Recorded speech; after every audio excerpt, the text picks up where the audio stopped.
Disebutkan oleh Rasulullah dalam satu hadis, man qama ramadhana imanan wa ihtisaba ghufira lahu ma taqaddama min dhanbihi. Yang menghidupkan Ramadan dengan ibadah tadi karena Allah, maka akan diampuni dosanya oleh Allah Subhanahu wa taala. Kemudian di bulan Ramadan ada satu amalan wajib, yaitu puasa yang ya ayyuhalladzina amanu kutiba alaikumusyamu kama kutiba alal ladzina min qablikum la'allakum tattaqun. Allah memberitahu kepada kita dan menyeru khusus kita, hai orang-orang yang beriman, telah diwajibkan kepada kalian semua berpuasa seperti Allah telah wajibkan untuk umat terdahulu. Umat terdahulu ada kewajiban berpuasa. Akan tapi kekhususan puasa di bulan Ramadan adalah hanya untuk umat Nabi Muhammad SAW. Dan pelipat gandaan pahala pun hanya khusus untuk umat Nabi Muhammad SAW. Dan adanya Lailatul Qadar hanya untuk umat Nabi Muhammad SAW. Umat Nabi Muhammad umurnya pendek. Kalau umat terdahulu Nabi Nuh itu umurnya hampir 1000 tahun. Jadi kalau ada anak meninggal, ada orang umurnya 300 tahun meninggal, itu mereka pada mengatakan masih muda kok mati. 300 tahun. Umur umat Nabi Muhammad antara 6 dan 70. Antara 60 dan 70. Lebih dari itu adalah bonus besar-besaran. Semoga kita mendapatkan bonus yang penuh berkah.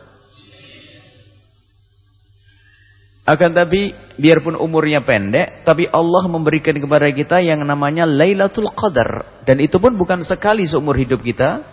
Setiap tahun ada Lailatul Qadar. Yang malam itu bagi siapapun yang bisa menghidupkan dengan ibadah, maka malam itu lebih bagus daripada malam 1000 bulan.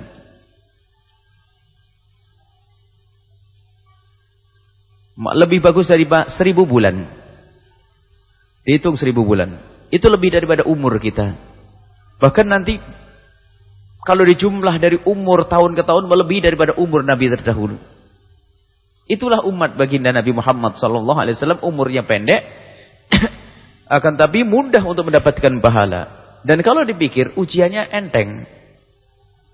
Sebab di dunia ini ujian. Sebab Anda di ujian, ujiannya banyak, panjang atau pendek pengennya. Di kelasnya. Kalau dunia langsung ketahui paham. Nanti kalau pendek cepat mati gitu ya. Kalau kita masuk kelas ujiannya pengennya jangan lama-lama deh, dites, diinterogasi atau diuji. Pengennya cepat. Karena ujian tuh gak enak. Deg-degan ditanya ini itu. Dan ujian di dunia itu ujian semua. Yang katanya enak pun ternyata juga bikin deg-degan juga. Gak punya suami, pengen suami, susah. Giliran punya suami, kadang susah katanya. Gak punya anak susah. Punya anak sakit susah. Susah. Dunia susah. Gak punya duit bingung. Pak punya duit bingung belanja apa. Bingung. Saya manusia. Kalau sudah di surga sudah enak betul. Terlintas di hati sudah dikasih oleh Allah Subhanahu wa taala. Baik ini dunia ujian. Dan untuk umat Nabi Muhammad ujiannya pendek. Tapi ujian yang pendek ini akan diberi oleh Allah imbalan yang besar di hadapan Allah Subhanahu wa taala. Dengan ujian yang pendek, tapi kualitasnya melebihi daripada umat terdahulu. Di antaranya kita diberi bulan Ramadan, bulan dilipat gandakan pahala, dan di bulan Ramadan ada lagi nanti Lailatul Qadar yang disembunyikan oleh Allah. Disembunyikan pun di tempat-tempat yang penuh dengan keberuntungan. Jadi ibaratnya begini. Ada 30 kolam ikan. 30 kolam ikan. Ada 30 kolam ikan. Cuman ada salah satu kolam ikan ini kolam ikan yang kepalanya emas. Nah, ini anggap saja ini kalau saya buat contoh dunia dulu. Kepalanya emas. Cuman di setiap kolam ikan itu ikannya banyak, ada udang segala macam. Jadi kita pun nyiduk biarpun tidak kena ikan emasnya, ikan kepala emas, tapi dapat ikan yang lainnya. Kan itu. Artinya misalnya kita menghidupkan malam Ramadan yang pertama, biarpun malam itu belum Lailatul Qadar, tapi pahalanya tetap berlipat ganda. Ini umat Nabi Muhammad SAW. Malam yang kedua kalau belum ketemu Lailatul Qadar, ternyata kita menghidupkan malam itu, kita mendapat pahala yang berlipat ganda. Dan sengaja disembunyikan. Kalau urusan dunia kita senang. Yang penting 30 kolam itu milikku. Terserah disembunyikan di mana, yang penting panen terus. Kan gitu. Mestinya kita, yang penting aku akan panen setiap malam. Tidak tahu Lailatul Qadarnya di malam yang mana, saya nggak tahu. Kalau kita paham urusan duit, mestinya kita lebih paham urusan ini. Kalau urusan kolam, ada 30 kolam, saya dapat, sudah panen terus. Ada berapa puluh juta. Baru ada kepala emasnya, ini lebih gede lagi. Cuman kepala emasnya disembunyikan. Lailatul Qadar disembunyikan oleh Allah di antara 1 bulan itu. Dan alhamdulillah disembunyikan oleh Allah. Supaya kita tidak terlena. Dan agar hidup ini tetap enak. Kalau Lailatul Qadar dikasih tahu oleh Allah tanggal 2 Ramadan, tanggal 20 Ramadan, tanggal 21 Ramadan. Pasar pun berhenti, nggak ada orang di pasar jualan, Anda bingung. Sopir angkot nggak ada, Anda nggak bisa pergi kemana-mana. Karena apa? Semuanya pengen cari Lailatul Qadar. Alhamdulillah disembunyikan oleh Allah, biar semuanya berjalan baik. Allah Maha Kasih. Baik. Kemudian Ramadan itu ada namanya puasa. Nah ini puasa ini wajib. Man shoma Ramadana imanan wahtisaban ghufira lahu ma taqaddama min dhanbihi. Berpuasa di bulan Ramadan sebab pengampunan dari Allah Subhanahu wa taala. Dan buah puasa adalah ketakwaan, karena puasa itu adalah kita jujur kepada Allah dan kita juga ikut merasakan bagaimana keadaan sesama kita yang fakir, yang pernah merasakan kelaparan. Jadi dalam berpuasa itu belajar bagaimana kita mendekatkan diri kepada Allah, sekaligus bagaimana belajar kita baik dengan sesama manusia. Dan itulah hakikat takwa, adalah baik kepada Allah dan baik kepada manusia. Yang baik kepada Allah tidak baik dengan manusia, bukan bertakwa. Mungkin seorang ahli sujud, mungkin seorang ahli puasa, sujud, sholat banyak, akan tapi jika ternyata tidak baik dengan manusia, enggak dianggap bertakwa.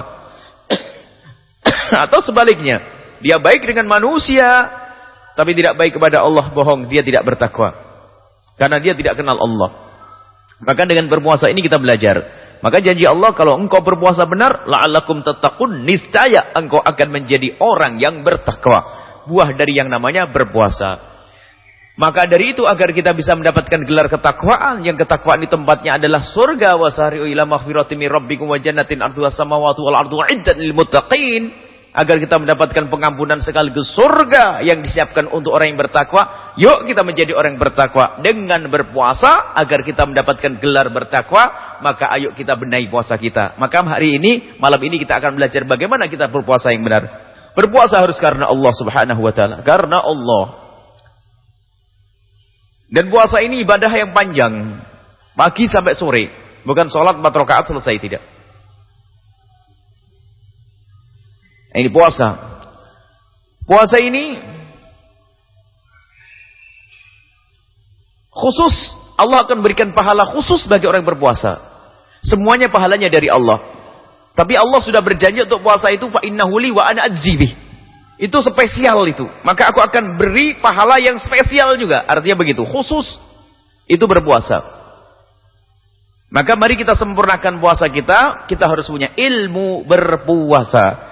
Malam ini kita akan belajar singkat bagaimana kita berpuasa yang benar. Yang pertama adalah niat. Setelah kita mendengar berita bahwasanya malam Id besok adalah Ramadan, maka kita sudah boleh niat mulai dari tadi maghrib. Jadi mulai kapan niat untuk esok hari itu boleh? Mulai waktu maghrib tiba, itu boleh niat kita esok hari. Jangan nunggu waktu isya. Artinya tidak harus nunggu waktu isya, nunggu setelah tarawih, tidak. Jadi niat puasa itu mulainya adalah kapan kita mendengar kentong atau suara azan, berarti kita sudah masuk hari berikutnya, sudah boleh kita berpuasa niat untuk esok hari. Niat puasa esok hari. Cuman umumnya kita kalau niat kapan? Setelah tarawih. Ya boleh saja. Sampai kapan? Yang penting mulai terbitnya matahari, kita sudah mulai boleh niat untuk esok hari sampai terbitnya fajar. Kalau sudah fajar terbit, nggak boleh lagi niat. Nggak ada niat lagi kalau sudah masuk waktu subuh. Jadi waktu niat kita terbentang sepanjang malam itu. Dan kita wajib menginapkan malam, menginapkan niat. Kita tabyid, wajib kita niatnya di malam hari. Kalau kita lupa tidak niat di malam hari, puasa kita tidak sah. Maka harus niat di malam hari.